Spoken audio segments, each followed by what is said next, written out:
Welcome to the Ultimate Plot Twist podcast, where each time we meet, you'll hear stories from ordinary people like me and you who have found huge blessings from the most unexpected places. Hi, I'm your host, Jen Barger. I'm a wife and a mom to two amazing kids, one of which just happens to have Down syndrome. And when we were handed this challenging and yet quite rewarding plot twist, it was the stories, the people, the recommendations from others that has helped us the most. I can't wait to learn more from these amazing people together and hope that you too walk away feeling a little more encouraged, a little more equipped, and feeling much less alone. Let's get to it.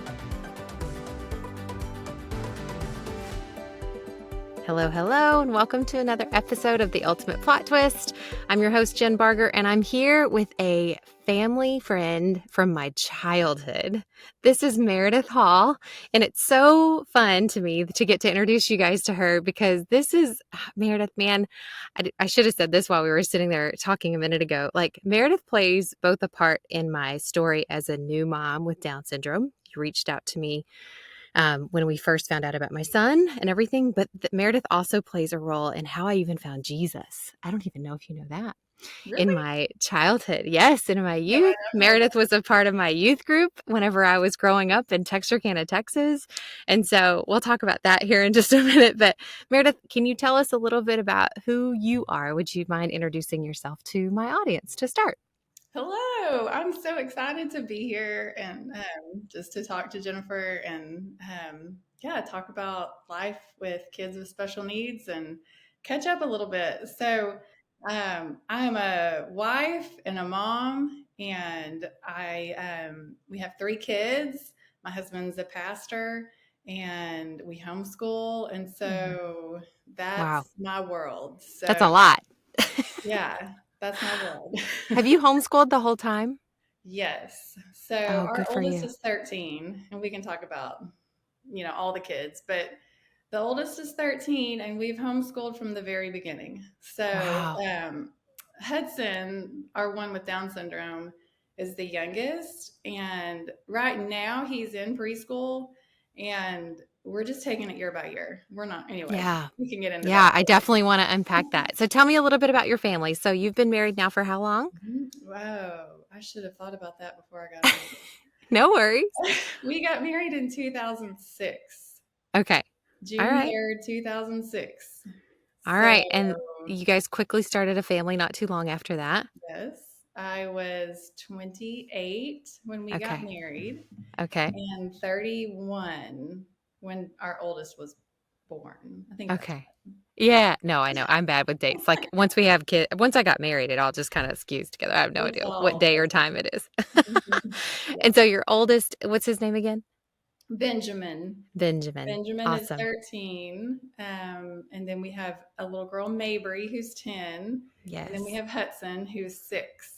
Oh, that's awesome. So So whenever you both, like in terms of your pregnancies and how each of those went, I'm sure they were each a little bit different. Do you mind describing that a little?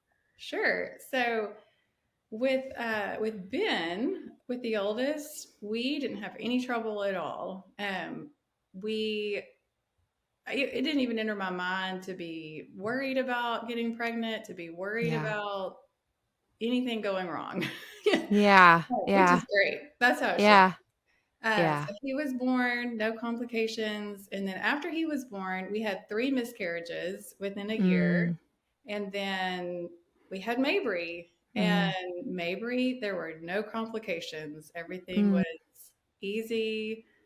Yeah, great. And then after Mabry, we had 3 more miscarriages. Oh, wow, Meredith. So, and then we got pregnant. We had Hudson. So I was 39 by the time I was pregnant with Hudson. And our OBGYN just offered us the blood test, the blood screening, which is like, right? This is the way the story goes. Always. Yeah. And so my OBGYN calls me one afternoon and says, the test came back positive for Down syndrome. She wasn't worried. She said, this test can be false positive all the time. She said the only way to know for sure is an amniocentesis. And after all the miscarriages we'd had, I'm like, you're not coming near me with Oh, that. right. Right. Yeah, that would definitely change your view of that for sure. Yes. So they sent us to, the high risk Mhm. pregnancy Mhm. specialist at that point, and all of those ultrasounds looked perfect. I mean, like he had Okay. no markers for Down syndrome, Oh, which wow. is very different from your story. Yeah, Um, very. he had like I guess long bones are one of the things they look at. Those were normal. What is that pocket at the back of their neck? Mhm. The nuchal fold. Nuchal Mhm. fold, that was Mhm. normal. I don't remember now what any of the others were, but Wow. But and so nothing. nothing. Wow. But those doctors, the high risk doctors, still talked about this baby has Down syndrome. Mm. So I was getting two different Hmm. opinions. Mhm. And in my mind, it was like 50-50. I mean, Yeah. I really didn't know what to think. The high risk doctors said, do what you need to do to prepare, read the books, whatever. And I was like, I'm not doing anything. Yeah, wow. I'm just going to wait. Yeah. Yeah, I was gonna ask you, did you try to process or Mm-mm. anything? But I guess if you're hearing such conflicting answers, why would Yeah. you, right? Until you know what you know. Yeah. So he was born 3 weeks early, but Okay. still like 37 is full term. So Yep. he No was big he deal. was full term, no big deal. The minute I saw him, I knew he has Down syndrome. And my Mhm. husband didn't see it at first.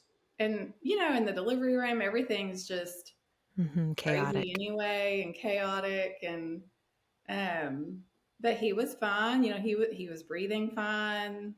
Nothing. They weren't trying to take him away from me and whisk him off to the NICU or Wow. do anything out of the ordinary. And those first few days, I look back and they're really surreal because it's like no one wanted to say the words Down syndrome. So for Like several days, no one's saying no anything. one's saying anything except our pediatrician at the time, who was only our pediatrician for 1 week after Hudson was born. Our pediatrician, the first day he comes to see Hudson, he comes in the room at like 4 in the morning and starts in with this story about how when he was a kid, these kids with these kids, he's not even saying Down Mm. syndrome. These kids were called mongoloids and they were sent off to an institution. I was like, what? Get out. He's My not even a whole day old. body got chill. Like, this is not 1950 when No, this I think he happened. was trying to encourage me by saying Oh, no. things have changed so much. Oh, no, But I was Meredith. asleep when he came in, and that's Oh, the first thing he starts off with. I'm just like, am I oh my in the gosh. Twilight Like, Zone? what is happening? What is happening? So, Oh my word. So yeah, that's your first yeah. doctor experience after Mhm. Hudson's birth. Okay. All right. Cool. So that's Everyone setting a else tone. was great. I mean, like my Yeah. OB was great Yeah. about it. No one ever suggested Yeah, of abortion. I course. mean, Right. everyone was Right. great. Right. Um, the nurses, but Wow. anyway. Yeah. So, um, everyone, and he was nursing. I mean, he's doing all these things that that you worry about. So, we get sent home. He was born May 31st. We get sent home June 2nd, like normal. And then, but when they let us go from the hospital, there was this one thing. He wasn't peeing. Uh, so they're like, he has to pee, and then you can go home. It's like everybody was cheering so hard for him to Mhm. be Mhm. healthy and do well that it's like, Mhm. okay, we got to pee. Go Mhm. home. Mhm. 24 hours after that, he didn't pee. Oh no. So again, I call this pediatrician who just says, yeah, you should probably take him to the ER. Oh my gosh. So now it's June 3rd. This is our wedding anniversary. We had to take Hudson to the ER. We proceed to spend, this is like the worst day of my life. I mean, this day to say was worse, this was worse than the day he was diagnosed with leukemia, which we'll talk about that. This day was we have this newborn with Down syndrome. We don't know anything much about Down syndrome. This is the first person I've ever known with Down syndrome. Same for me, Meredith. I didn't have Yes. anybody in my life. Nobody. I wish I had. I Me mean, they're too. wonderful people. I know. I don't know why. I don't know why I didn't. And I don't know if it was just different times or where we grew up, Meredith. I've even thought Yeah. like what was it about our little small town? But I never I saw never anyone. saw anyone with Down Mm-mm. syndrome. Maybe I No. shouldn't have eyes to see because now I see Right. That's people true. everywhere. That's true. So when we get to the ER, he hasn't peed in 24 hours and his temperature is low. So they start worrying about an infection. And he's so dehydrated at this point that they can't even get blood from him. 3 times they draw blood and it clots before they can even run any kind of test to see what's going on. At one point, they sent Derek and I out of the room so they could do a spinal tap on a 3-day old, and he was almost like non responsive. He was so dehydrated and so out of it. But that woke him up and he was screaming bloody murder. You know, now I look back and everyone will tell you you have to advocate for your child. And I feel like that was the day. If Meredith now went back to Meredith then, I would have gone up to whoever was sitting near a phone and said, "You call the NICU right now and you tell them you have a 3-day old with Down syndrome in your ER that you're about to do a spinal tap on and see what they say." It was a terrible day. He got admitted finally to the NICU. He was jaundiced, which was the reason why he wasn't nursing well. And, they put him under the light. He spent a week in the NICU, and he was great. He was Yeah. nursing again. He just needed a good start. He just needed a good start. Yeah. So after the NICU stay, I I read. I mean, I read tons of books. This is how I function. Yeah. No, I did this prenatal, so I know exactly what you mean. Yes. Like I have a huge stack and Yes. I read anything and everything I can find on it, Meredith. I'm Yeah. with you. Yeah. So, I'm sitting there nursing and reading this book and Mhm. all the potential complications, which Mhm. is almost like I don't know. You read it before Preston was born, right? Mhm. I don't think I could have. I think I would have been like, I can't It's a handle lot. any of this. Yeah. They don't do a good job of saying your child's not going to have all of this. Right, right. Yeah. It's Yeah, just, so I think it's interesting that you bring that up because I do think the listener that might have a prenatal diagnosis for sure, just you do need to hear that, or the one that just got a diagnosis. Like it isn't a guarantee that the list of 20 things are going to be mhm. your baby. It's a scary balance between being educated and over educated. Like there's a fine line, right?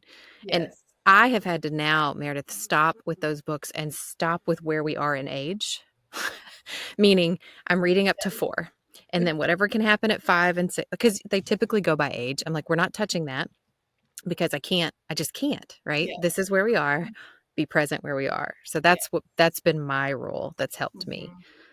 We didn't experience grief over Hudson's diagnosis of Down syndrome. We even had nurses in the NICU who were saying things like, "Y'all are handling this really well," meaning the Down syndrome diagnosis.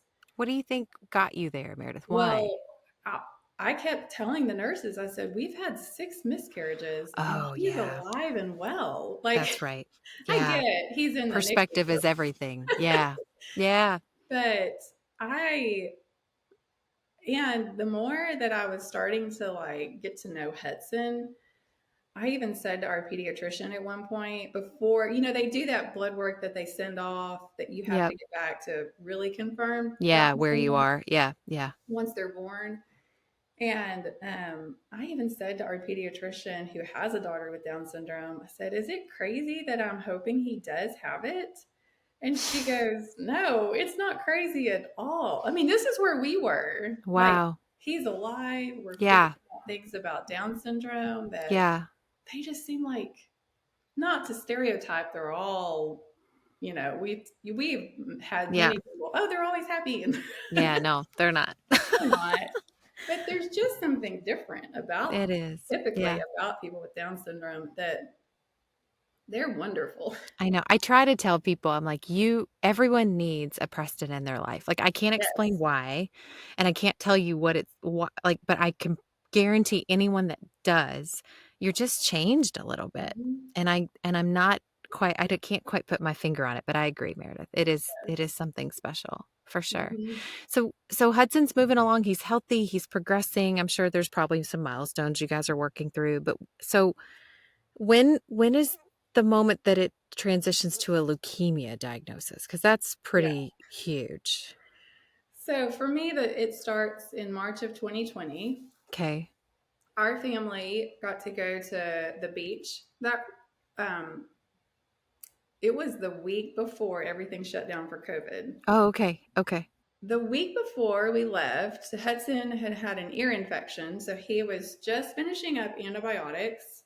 But I just kept noticing he seems really tired, more than an ear infection. And then while we were at the beach, the ear infection came back, which is really unusual to be just finishing up antibiotics. It comes back. I take him to one of these like urgent care kind of places. And the nurse is looking at his chest and he's got this rash. And I'm just, this rash has been coming and going, and I've just been blowing it off, like it's a virus. And I'm like, why do you care about this rash? Just give me some medicine for the ear infection and let us go. We go back to the house that night, and I have this memory in my head of sitting on the couch holding Hudson. He's really tired. He's got this rash. He's got this ear infection that's back again, and just feeling like something's off. But then, literally, like that next day or the next, is when everything shut down. Really, for about the next month, COVID just consumes everything. And Hudson's still not quite right, but I'm just distracted.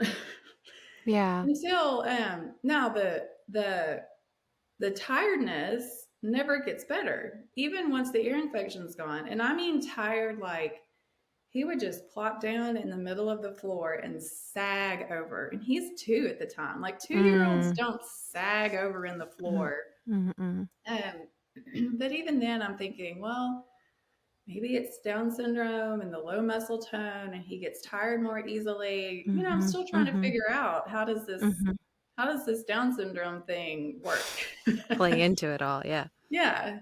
Until it was the beginning of April, and one Friday afternoon, Hudson got up from a nap and he walks. I was sitting at the kitchen table and he walks over to me, and the rash had come back while he was asleep. This rash that had been coming and going.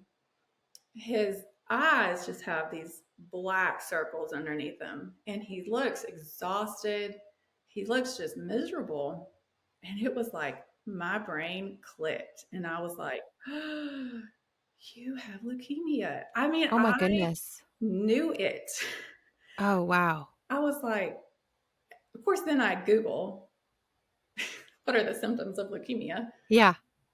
And it's like check, check, check, check, check, check. Every single one of them. This rash is called petechiae, and it's blood vessels that are bursting. It's because of low platelets.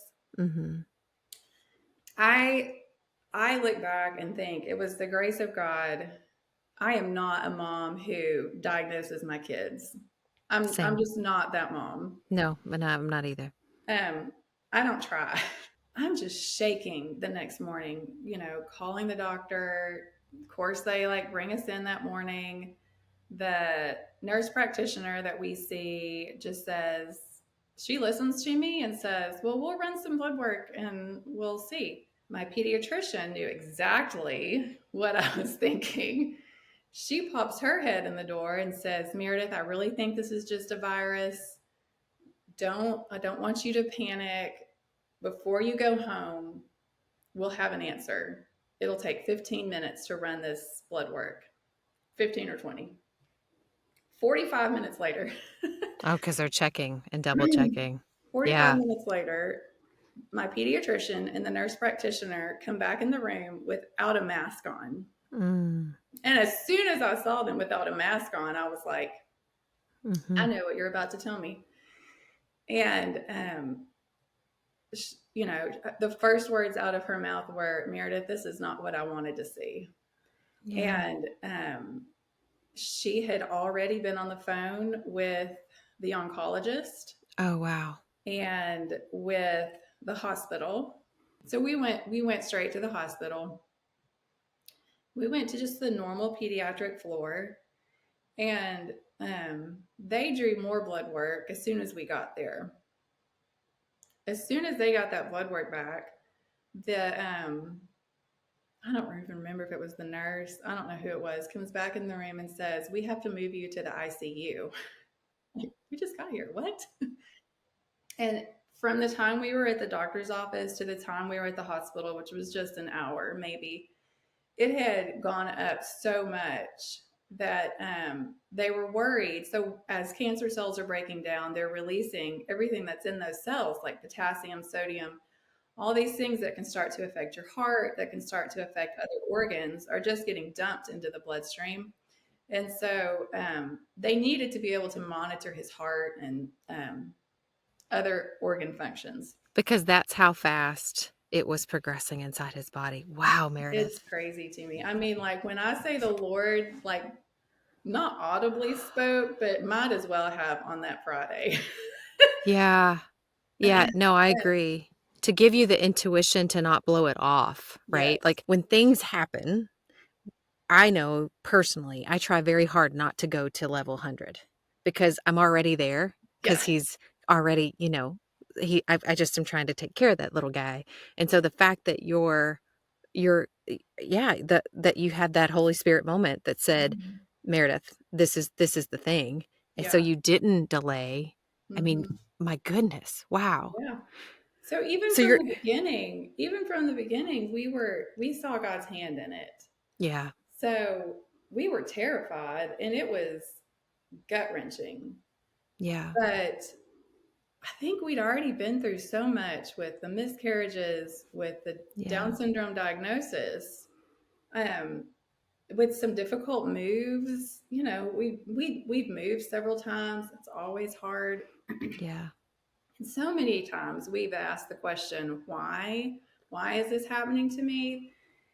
And Derek and I both, when it came to Hudson having cancer, we never asked that question. And that's not wow. like we're so spiritual. I just think that that was the work of the Lord in our hearts over so many Mm-hmm. years that Agree. we just had this peace. You were That's ready one for it. thing I know. That sounds real weird to say, but you had been prepared for that Yes, moment.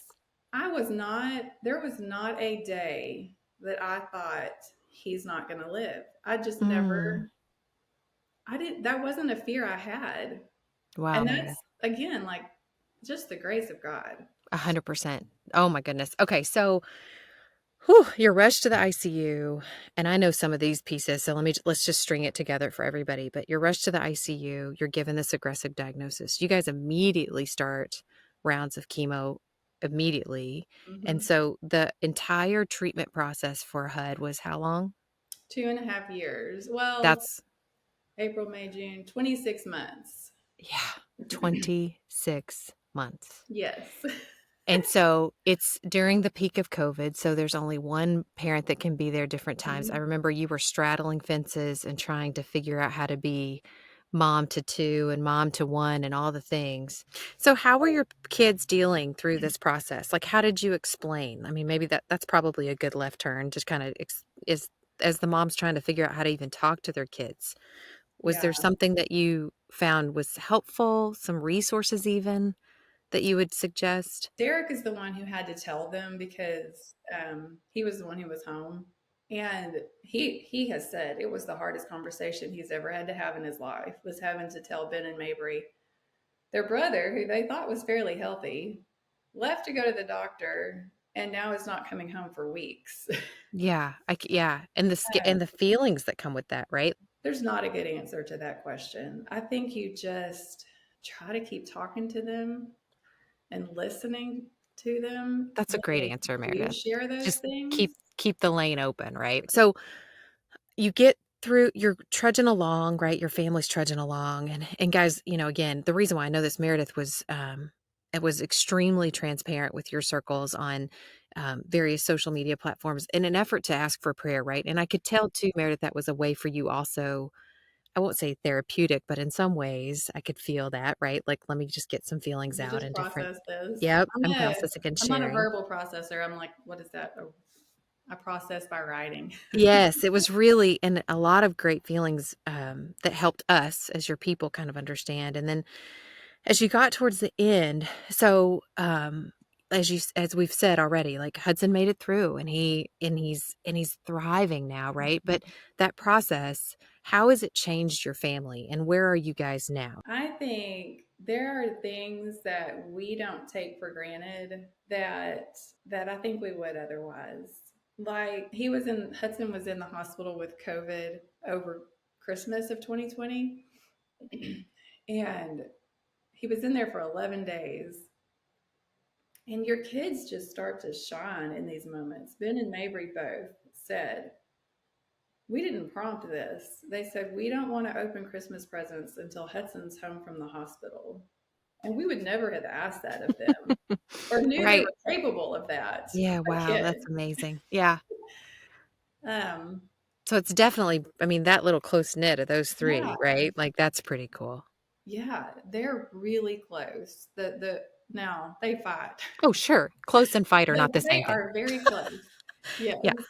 Um, I think when you as a family just have to juggle difficult things like that, now I'm not saying we did it perfectly, but I just think your kids see you at your worst because your resources for hiding that are just non-existent.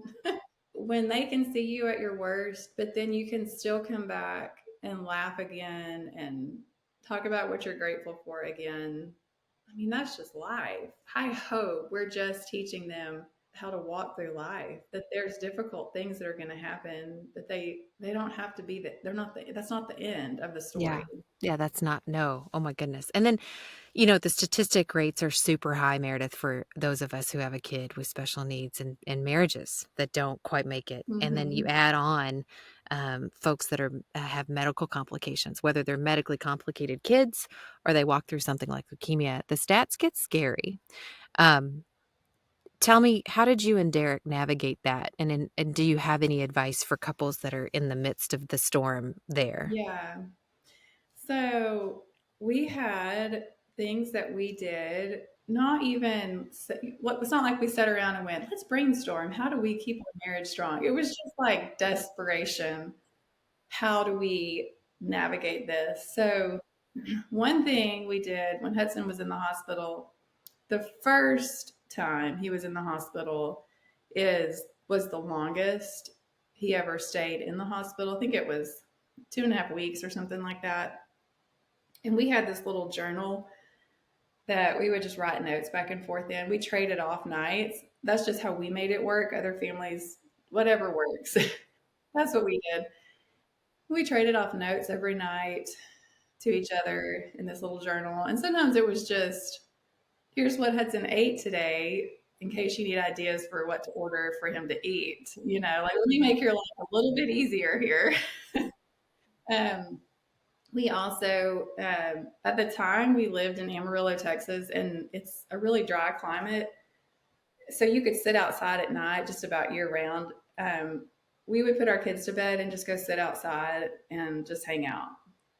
And we did that several nights a week.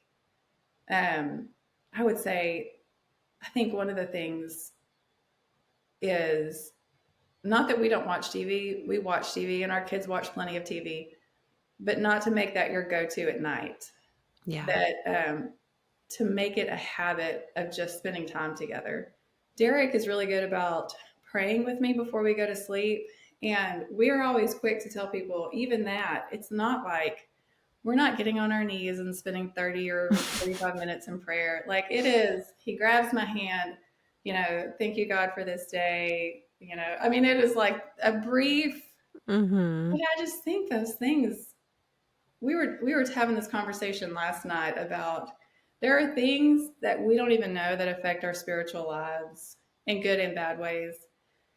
And those little 30-second prayers at night, no idea the impact that they're having Yeah. on our marriage. So how is all of these plot twists, if you will, Mhm. how has it set you up for the woman you are today? Well, I don't feel like I have arrived in any way. Nor do I, sister. If anything, it has just humbled me to go, I cannot do this on my own.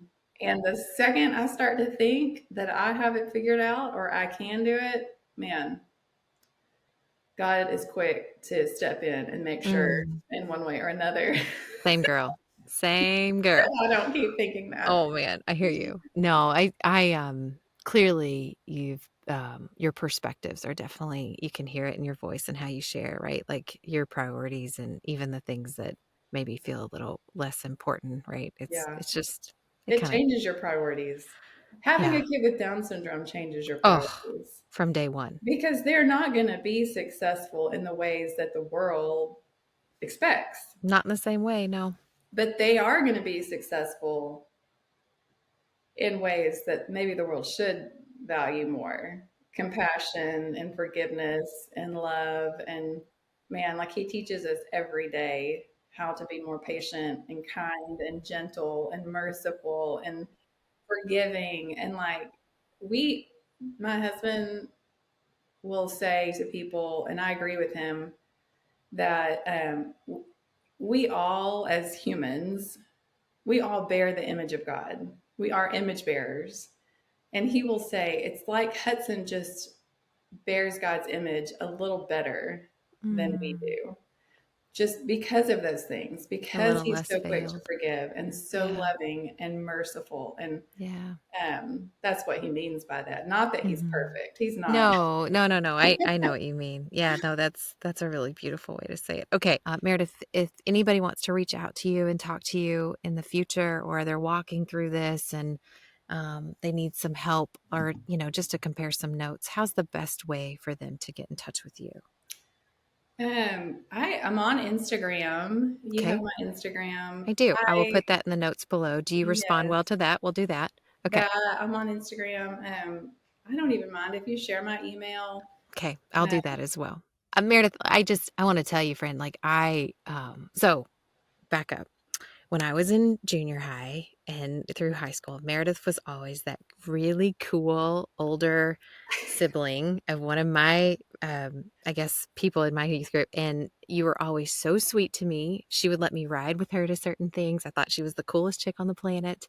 But I also watched you just navigate things beautifully. And it left an impression on me, Meredith. You were always so even, and you had a level head on yourself even at that age. And I just, when I say you helped me in my Christian, you really did. You showed me how loving Jesus could look different than maybe what I had seen in other people. So that's something I that's the just want to best say thing anybody could thank have ever you. said to me. Thank you. Very much so.